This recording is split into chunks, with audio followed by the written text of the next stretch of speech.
이제 용산시대가 본격 개막했습니다. 취임식을 마친 윤석열 대통령, 용산 대통령실에서 직무를 시작했는데요. 네, 대통령실에 나가 있는 취재기자 연결해 보겠습니다. 방현덕 기자, 지금 윤 대통령 어떤 일정을 소화하고 있습니까? 네, 윤석열 대통령은 현재 국회에서 열린 경축연회에 참석한 상태입니다. 연회가 끝나면 용산으로 다시 돌아와 중국 왕치산 국가부주석 등 중국 사절단을 접견할 예정입니다.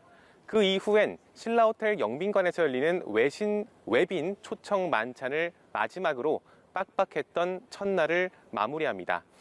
자정에 있었던 합참 보고에서부터 하루 종일 공개 일정만 13개에 달하는 강행군입니다. 윤 대통령이 취임식을 마치고 이곳 집무실에 도착한 건 12시 반쯤인데요.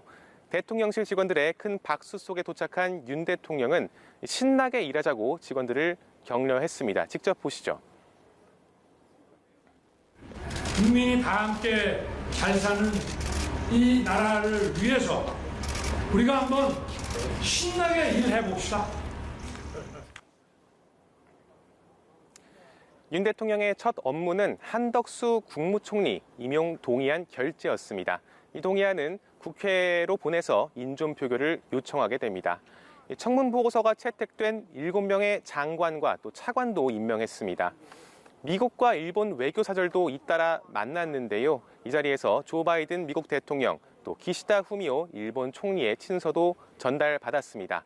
양측의 친서에는 모두 앞으로 5년간 윤 대통령과 긴밀하게 협력하고 싶다는 내용이 담겼는데, 특히 일본의 친서에는 양국 관계를 개선하자는 기시다 총리의 의지가 담긴 걸로 전해졌습니다.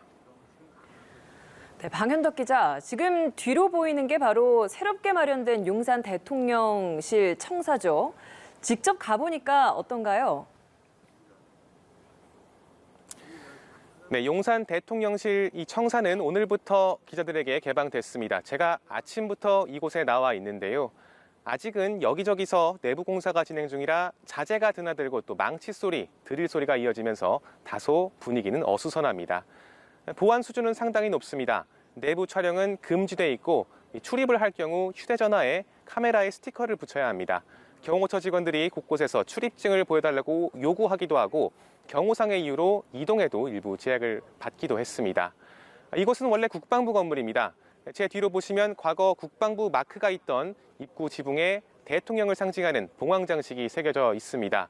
청사 외벽에도 대통령 취임식을 상징하는 현수막이 걸려 있습니다. 윤 대통령의 집무실은 이곳 2층에 마련되는데요. 다만 아직은 2층에서 4층이 공사 중이라 일단은 5층에 임시 집무실을 마련해 이용하고 있습니다. 오늘 외교사절 접견, 또 21일로 예정된 미국 조 바이든 대통령과의 한미 정상회담도 이곳 5층에서 이뤄집니다.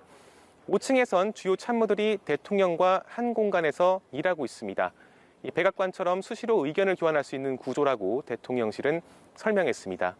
이 건물 지하에는 국가위기관리센터, 즉 지하벙커가 있고요. 건물 1층에는 기자실이 자리 잡고 있습니다. 청와대 때는 대통령 집무실과 기자실이 다른 건물에 있었는데 이제는 한 건물 안에 있게 됐습니다. 건물에는 대통령 전용 엘리베이터도 따로 두지 않았는데요. 취재진 또 참모진과 수시로 마주치면서 자유롭게 소통하겠다는 윤 대통령의 취지로 해석됩니다. 지금까지 대통령실에서 전해드렸습니다.